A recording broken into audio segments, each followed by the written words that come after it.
Preview.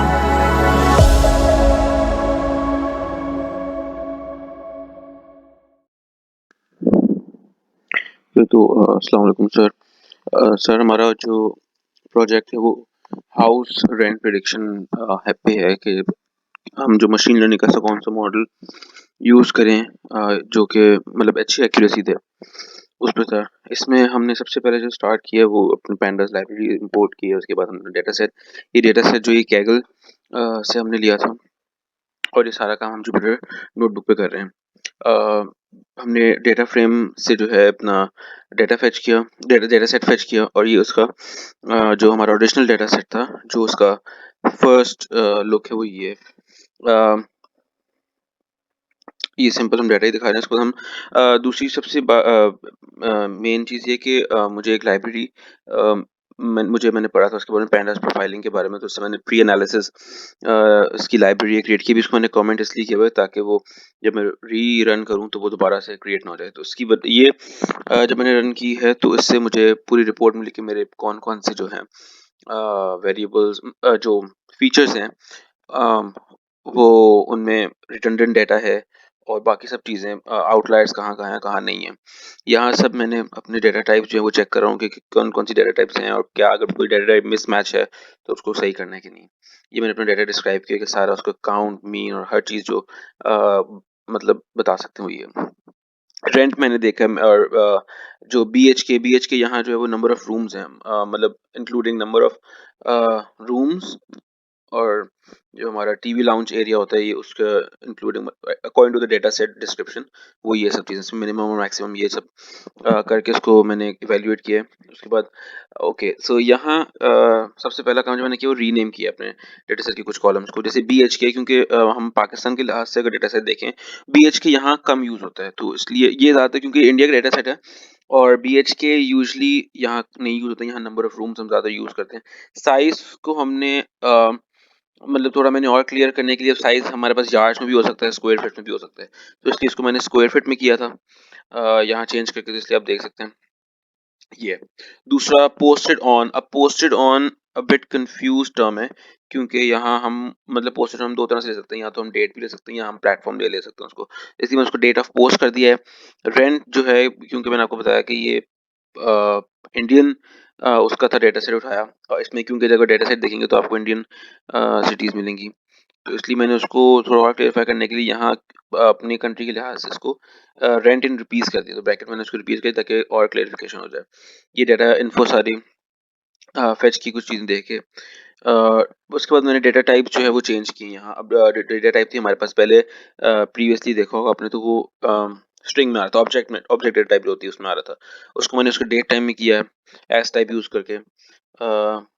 यहाँ जो है जो मैंने यहाँ ये मैं चाह रहा था कि जितनी भी नल वैल्यूज़ हैं वो रिमूव हो जाएँ। जो मेरे पास डेटा सेट की रिपोर्ट भी जो मैंने भी जनरेट की थी पैनास प्रोफाइलिंग से, उसमें भी मेरी डेटा सेट जो है कोई ऐसा डेटा सेट में मुझे नल वैल्यूज़ नहीं दिखी थी। तो यहाँ मैंने फेच की लेकिन ऐसी कोई नल वैल्यूज़ मुझे नहीं मिली ये सब करके। उसके बाद हमारे पास डुप्लीकेट डेटा भी मुझे नहीं मिला, बट फिर मैंने दोबारा इसको रीचेक यहाँ किया जस्ट टू मेक श्योर कि ऐसा कोई डेटा जो कि ना आगे चेंजेस के बाद कुछ हो। तो इसलिए इसको डुप्लीकेटेड फंक्शन से हमारे पास किया, लेकिन यहाँ भी कोई नहीं आया। रिमूव यूजलेस कॉलम मैंने रिमूव किए हैं, लेकिन वो मैंने अब आगे जब मैंने मॉडलिंग के टाइम पे जहाँ मुझे ज़रूरत पड़ी मैंने वहाँ रिमूव किया भी नहीं, जो कि आगे वो डेट ऑफ पोस्ट और एरिया लोकेलिटी ये 2 कॉलम्स हैं जो मैंने आगे जाके रिमूव किए हैं। मैं उसका आपको आगे जाके बताऊँगा। ओके, अब दूसरा चीज़ ये है इसमें कि यहाँ हमारे पास जो ओरिजिनल डेटा सेट है हमारा, वहाँ हमें फ्लोर दिया हुआ है। फ्लोर बहुत कन्फ्यूजिंग टर्म है और इससे मतलब ये ऐसा कॉलम है जिसमें 2 इन्फॉर्मेशन स्टोर है। एक तो वो फ्लोर जो रेंट के लिए अवेलेबल है। दूसरा कितने टोटल फ्लोर्स हैं। तो इसमें जैसे लिखा है ग्राउंड आउट ऑफ सेकंड, इसका मतलब कि ग्राउंड फ्लोर अवेलेबल है 2 फ्लोर्स में से। ग्राउंड फ्लोर जो रेंट के लिए अवेलेबल है उसको मैंने सेपरेट किया दोनों को, एक फ्लोर नंबर में और एक नंबर ऑफ फ्लोर्स में। तो ये देखें ये दोनों, और ये इसमें लम्बाडा फंक्शन यूज़ करके इसको किया है और ये रहा मेरे दोनों एक फ्लोर नंबर और एक टोटल फ्लोर्स यू हो गए। ओके, और फ्लोर को रिमूव कर दिया मैंने उसके बाद। ओके, उसके बाद ये जो हमारे पास ग्राउंड है, अब क्योंकि बाकी सब जो है वो हमारे पास नंबर्स में आ रहा है डेटा, तो ऑब्वियसली नंबर्स में जब आ रहा है तो हमारे पास बीच में अगर स्ट्रिंग आएगा तो थोड़ा ऑड रहेगा हमारे लिए आगे जब इवैल्यूएशन होगी उसकी। तो इसको जो है मैंने ग्राउंड को, बिकॉज़ ग्राउंड सबसे फर्स्ट फ्लोर होता है, तो हमने उसको मैंने उसको 0 कर दिया इधर। दूसरी चीज़ आगे पोस्ट एनालिसिस रिपोर्ट मैंने बनाई। अभी यहाँ नहीं, वो आगे उसका कोड है, मैंने आई थिंक हेडिंग गलत डाल दी है। तो उसके बाद मैंने पोस्ट एनालिसिस, यहाँ आप देख सकते हैं जो मैंने सारे डेटा टाइप्स चेंज किए थे वो आ गए। मैंने इनको इंड में चेंज किया था और बाकी को डेट टाइम पे किया था, वो सारे आ गए हैं। ओके, नेक्स्ट ये कि यू जो है कुछ कॉलम में जो है वो हमारे पास यू भी शो कर रहा है, जो कि अंडरग्राउंड जो है शो कर रहा है। उन सब कॉलम्स को हमने यहाँ से रिमूव कर दिए, क्योंकि वो थोड़े थे हमारे पास, सब कॉलम को रिमूव कर दिए। या तो अंडरग्राउंड था या अनडिफाइंड था, इसलिए उसको हमें रिमूव करना पड़ा, क्योंकि वो इतना उसकी सेंस बन रही थी और ये कुछ ही रिकॉर्ड्स थे इसके। ये मैंने पोस्ट एनालिसिस रिपोर्ट जो कि मैंने अपने फ़ोल्डर में अटैच भी किया है।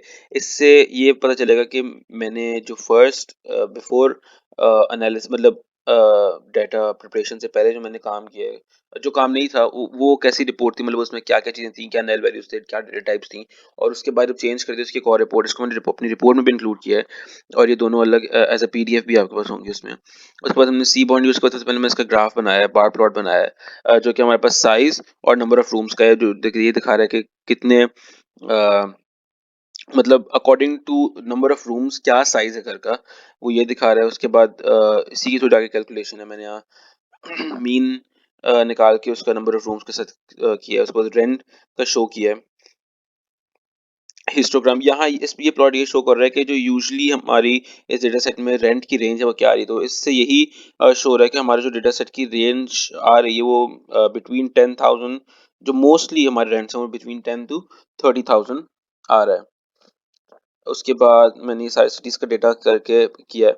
ओके, ये ग्राफ जो है with respect to cities and their rents है। तो अब क्योंकि ऑब्वियसली हम डेटा साइंस का काम करें तो उसमें हमें थोड़ी प्रेडिक्शन भी अपनी तरफ से भी करनी पड़ती है। ऑब्वियसली मैंने यहाँ कमेंट भी किया है कि मुंबई जो है वो लाइक कराची एक मेट्रोपॉलिटन सिटी है, वो बड़ा सिटी है और हर कोई वहाँ रहना मांगता है।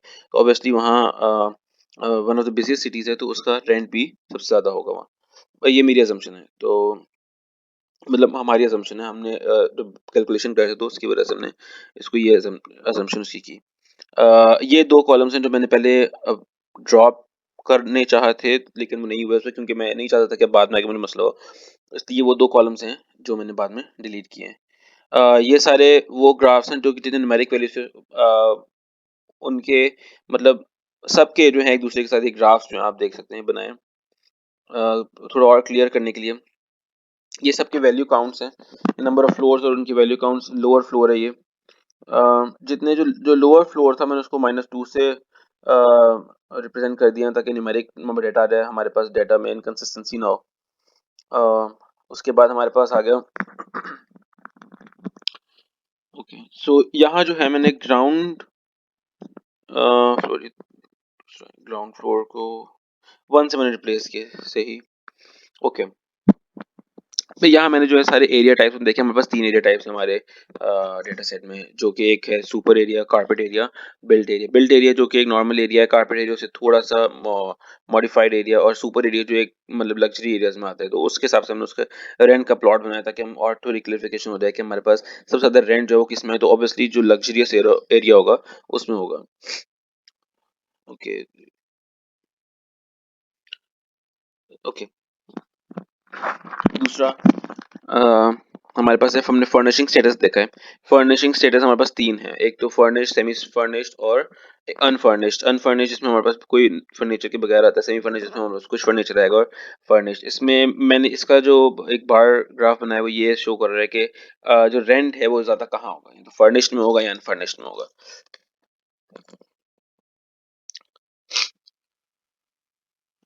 ये सारा उस पे लेबर एंड कोडेक्स उस पे काम किया है सारा, उसको वैल्यूज असाइन की है।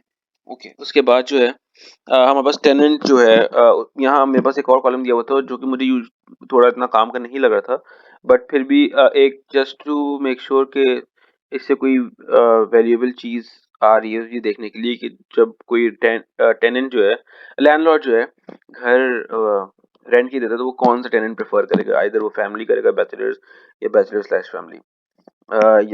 इसमें सीधे सीधे पता चल रहा है कि फैमिली का जो है वो ज़्यादा प्रेफर्ड है, टेनेंट जो है फैमिली टाइप जो है। ये भी वही आगे चीज़ें हैं, पॉइंट ऑफ कांटेक्ट कि आप आइदर ओनर से कांटेक्ट करोगे या एजेंट से करोगे, ये सब चीज़ें। ये भी वही हमने हमने सिटी और रेंट करके उसका ग्राफ बना रही है, सारे ग्राफ्स हमारे पास।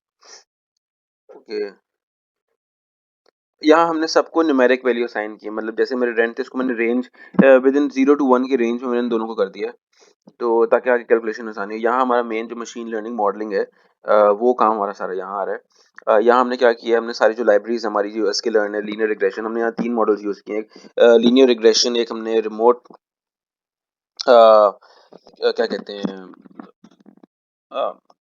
डिसीजन ट्री, और एक और हमने यूज़ किया है मॉडल। यहाँ सबसे पहले हमने अपने जो टेस्टिंग और ट्रेनिंग वेरिएबल्स हमने वो डिफाइन कर दिए हमने, क्योंकि ऑब्वियसली पहले टेस्ट करेंगे और ट्रेन करेंगे उसको, फिर टेस्ट करेंगे। ये सब चीज़ें वही हैं। उसके बाद हमने अपने टेस्टिंग और ट्रेन ये यहाँ है, हमने अपने लीनियर रिग्रेशन को सबसे पहले जो है ट्रेन किया है और टेस्ट किया, लीनियर रिग्रेशन लगा के उसमें दोनों अपने जो ट्रेनिंग वेरिएबल्स हैं और फिर उसके बाद उनकी ट्रेनिंग एक्यूरेसी और टेस्टिंग एक्यूरेसी बताइए, जो कि यहाँ है। उसके बाद हमने जो है वो रैंडम फॉरेस्ट रिग्रेसर जो हमारा दूसरा मॉडल है उसको ट्रेन और टेस्ट किया है। इसी तरह तीसरा जो हमारे पास डिसीजन ट्री रिग्रेसर है। लॉजिस्टिक रिग्रेशन आपने बताया था हमें, लेकिन वो क्योंकि क्लासिफिकेशन के लिए तो उसमें जो है कंटिन्यूस डाटा यूज़ होना चाहिए, इसलिए वो हमने नहीं किया। दूसरा मैंने ट्राई किया लेकिन मुझे एरर्स आए, फिर मैंने उसका रीज़न जब फाइंड आउट किया तो मतलब कि वो क्योंकि क्लासिफिकेशन है इसलिए। दूसरा ये हमारे पास जो है मैंने इसका एक मेथड बनाया, फंक्शन बनाया, सॉरी, जो जिसमें हम mean absolute error, mean squared error और R2 जो R स्क्वायर्ड स्कोर है वो हम तीनों के वैल्यूएट करें। ये पूरा प्रोजेक्ट है जिससे हमें अपने मशीन लर्निंग या मॉडल्स का जो है वो एक्यूरेसी पता चली थी with respect to their range. Thank you so much.